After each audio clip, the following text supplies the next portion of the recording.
I'm Maya Thompson, 34, standing under the string lights in my parents' backyard in Westchester, watching champagne bubbles catch the golden hour light.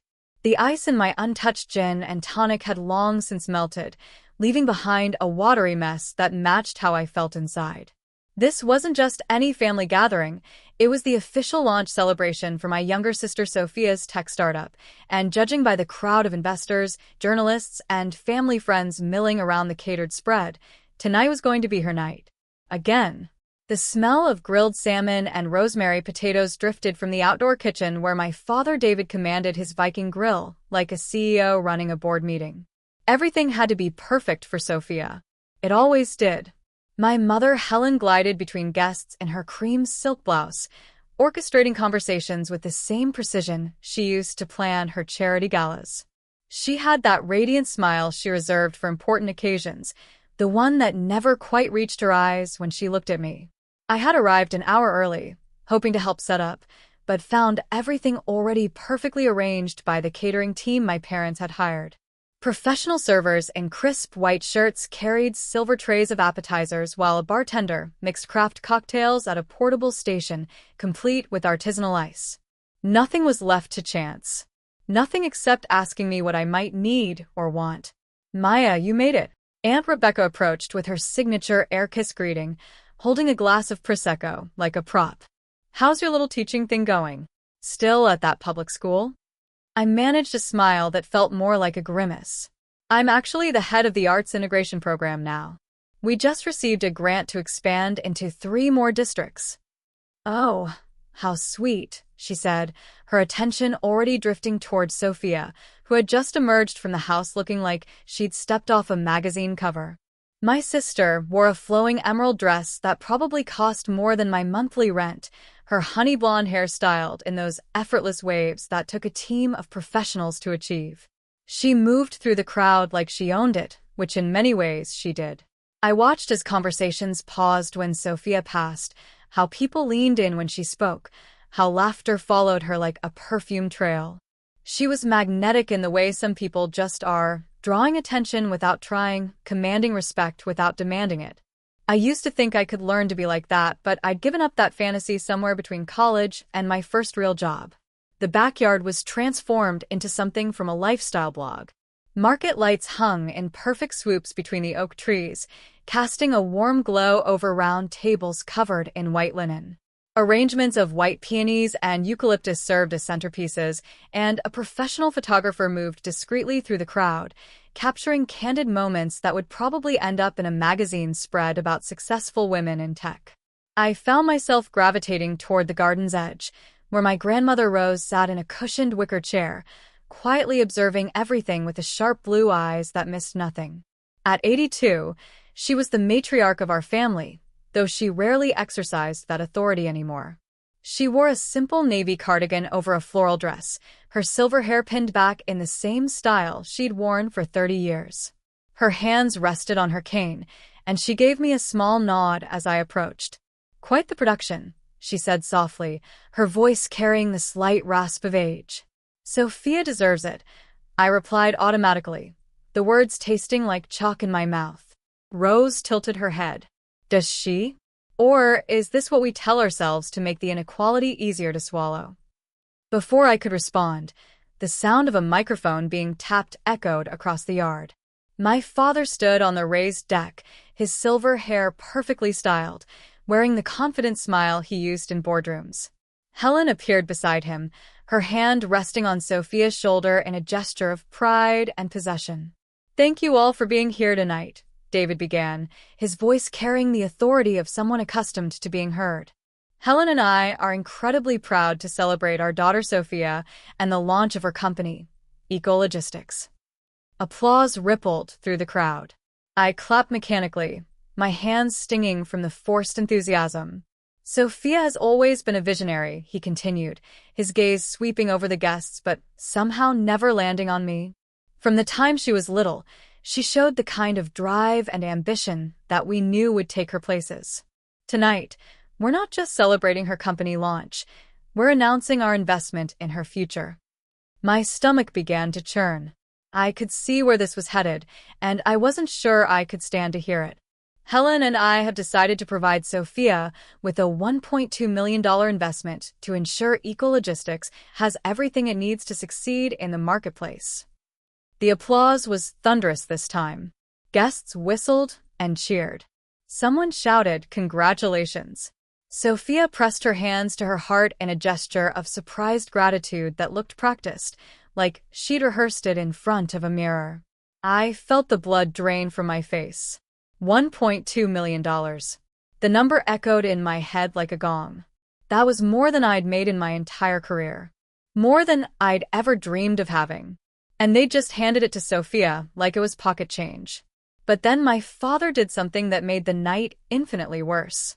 He turned toward me, his expression shifting into something that might have been pity if it weren't so dismissive. "We just wish our other daughter had shown the same kind of promise," he said, his voice carrying clearly through the microphone. "Maybe then we'd have 2 success stories to celebrate." The silence that followed was deafening.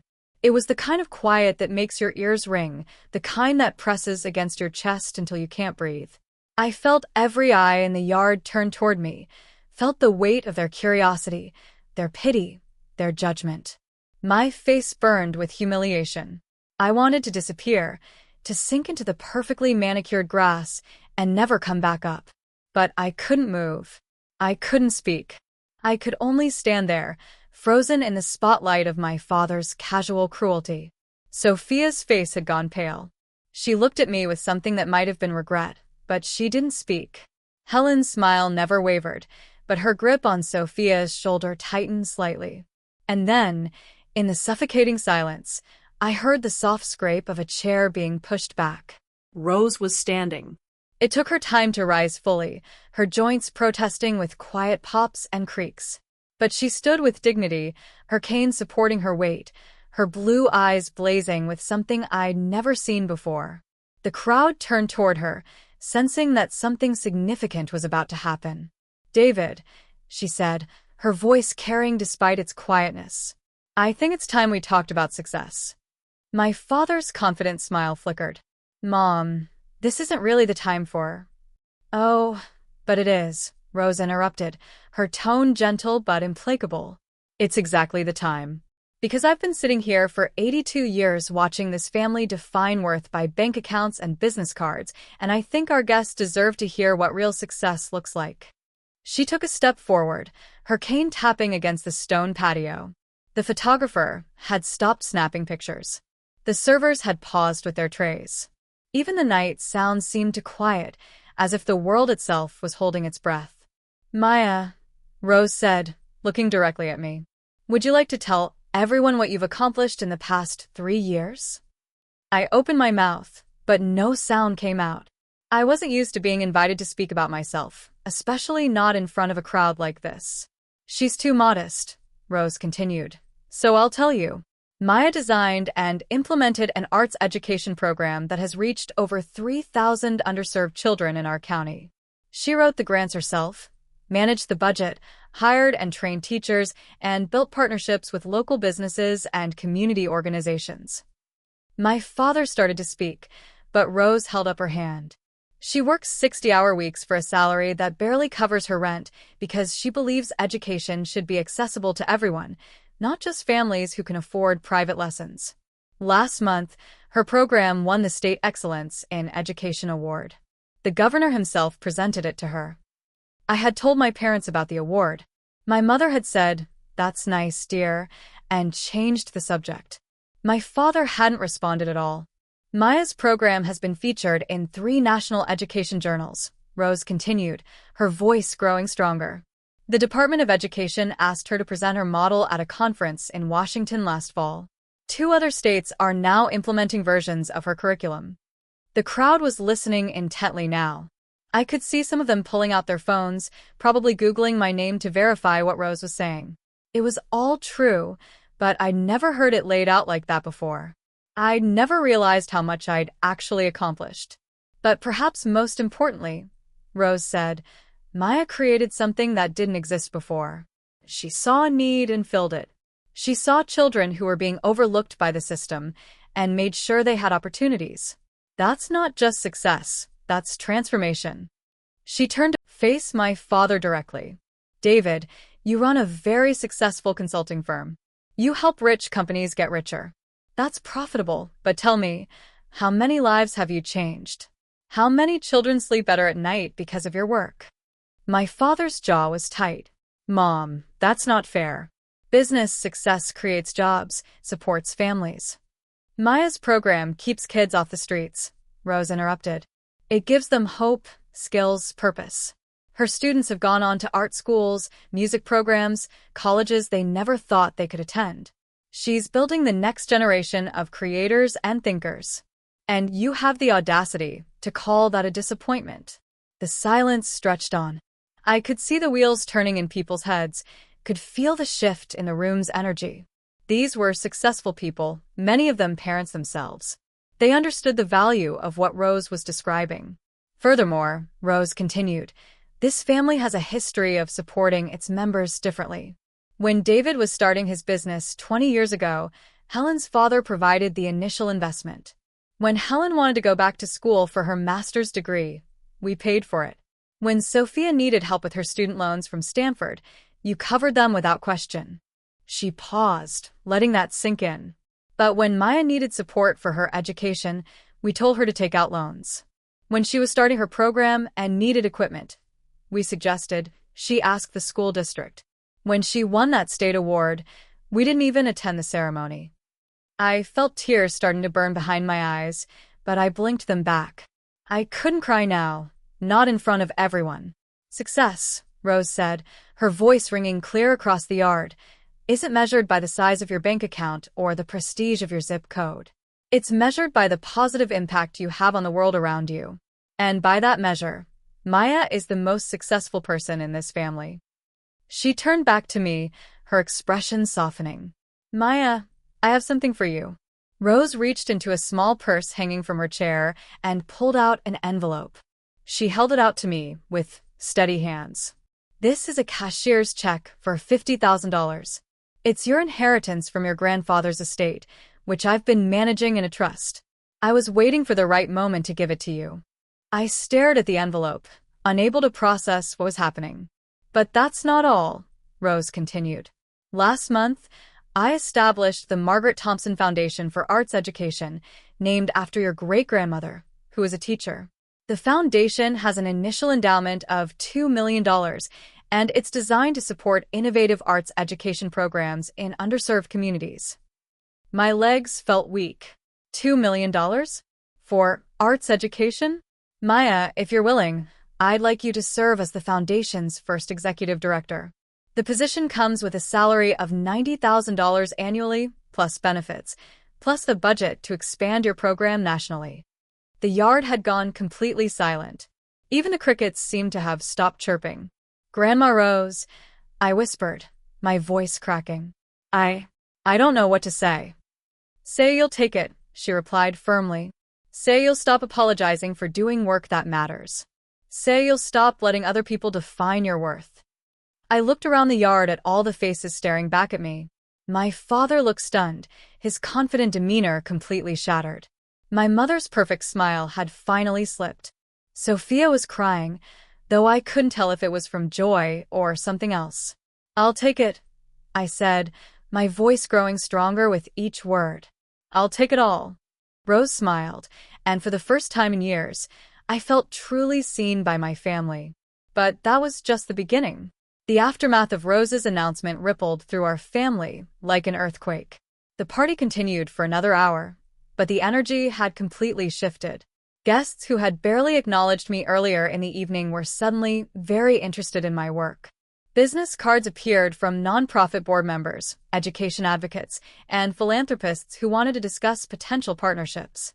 Sophia found me by the garden wall as I was trying to process everything that had happened. Maya, I'm so sorry, she said, her usually perfect makeup streaked with tears. I had no idea Dad was going to say that. I would have stopped him if I'd known. I looked at my sister, really looked at her, and for the first time in years, I didn't feel the familiar pang of jealousy or inadequacy. Instead, I felt something closer to pity. Sophia, Did you know about your funding before tonight? She hesitated, then nodded. For a few weeks. But Maya, you have to understand, ecologistics has real potential. We could change how supply chains work globally. The environmental impact alone. I'm not questioning whether you deserve support, I interrupted gently. I'm questioning why support in this family seems to be a zero-sum game. Sophia was quiet for a moment. What do you mean? I mean, why does investing in your success require diminishing mine? Why does celebrating your accomplishments require dismissing what I've done? She didn't have an answer, and I didn't expect her to. The patterns of our family ran deeper than any individual conversation could address. Over the following weeks, the changes in my life came quickly. Rose was true to her word about everything. The foundation was real, fully funded, and legally established. The job offer came with a comprehensive benefits package and an office in downtown Manhattan. For the first time in my adult life, I had financial security and the resources to expand my work beyond anything I dreamed possible. But perhaps more importantly, the dynamic in my family began to shift. My parents, initially defensive about Rose's public confrontation, gradually began to acknowledge what they'd overlooked. It started with small things. My father forwarding me articles about arts education, my mother asking about my day-to-day work instead of changing the subject. The real conversation came about a month later when my parents invited me to dinner at their house. Just the three of us, no crowds, no witnesses. Maya, my father began, struggling with words in a way I'd never seen before. Your grandmother was right. We failed you. I had been expecting an apology, but hearing it still caught me off guard. We got so caught up in traditional markers of success, my mother added, that we couldn't see the value in what you were doing. We thought you were just playing with kids instead of building a real career. What changed your minds? I asked. My father smiled ruefully. After the party, I started researching your program. I read the articles your grandmother mentioned, looked at the data on student outcomes, talked to some colleagues in education policy. Maya, what you've built is extraordinary. The impact metrics alone would make any business leader envious. And then we attended one of your student showcases, my mother said softly. We saw what you've created, the joy on those children's faces, the pride in their parents' eyes. We realized we'd been measuring success with the wrong instruments. It wasn't a perfect reconciliation. Years of feeling unseen and undervalued don't disappear overnight. But it was a beginning, and that felt like enough. The Margaret Thompson Foundation officially launched 6 months later. By then, I had assembled a team of educators, artists, and program administrators who shared my vision of accessible, high-quality arts education. We had partnerships with school districts in 12 states and a waiting list of communities that wanted to implement our model. Rose, despite her age, remained actively involved in the foundation. She attended board meetings via video call, reviewed grant applications, and insisted on visiting program sites whenever her health allowed. She told me once that giving me the foundation wasn't charity, it was justice, delayed but not denied. Your great-grandmother Margaret would be proud, she said during one of our calls. She always believed that education was the great equalizer, that every child deserved the chance to discover their talents. Thank you, I replied, for everything, for seeing me when no one else would. Maya, Rose said firmly, I didn't make you successful. You were already successful. I just made sure other people could see it too. A year after that transformative barbecue, Sophia and I met for lunch in the city. Her company was doing well. The funding had allowed her to hire a full team and secure several major contracts. But she seemed different, less desperate for validation, more grounded. I've been thinking about what you said, she told me over salads at a cafe near my office. About success being a zero-sum game in our family. And you were right. I think I spent so much energy trying to be the perfect daughter that I never questioned whether the definition of perfection was actually worth pursuing. She paused, stirring her iced tea thoughtfully. I've been volunteering with a program that teaches coding to girls in underserved communities. It's only a few hours a week, but it's the most meaningful work I've ever done. That's wonderful, Sophia. I think I finally understand what you've known all along, that the best kind of success is the kind that lifts other people up with you. We still weren't as close as some sisters, but we were building something better than what we'd had before. We were building respect. Today, 3 years after that barbecue, the Margaret Thompson Foundation operates programs in 38 states and has served over 15,000 students. We've published research on arts integration, influenced education policy at the federal level, and trained hundreds of teachers in our methodology. But the number that matters most to me isn't in our annual report.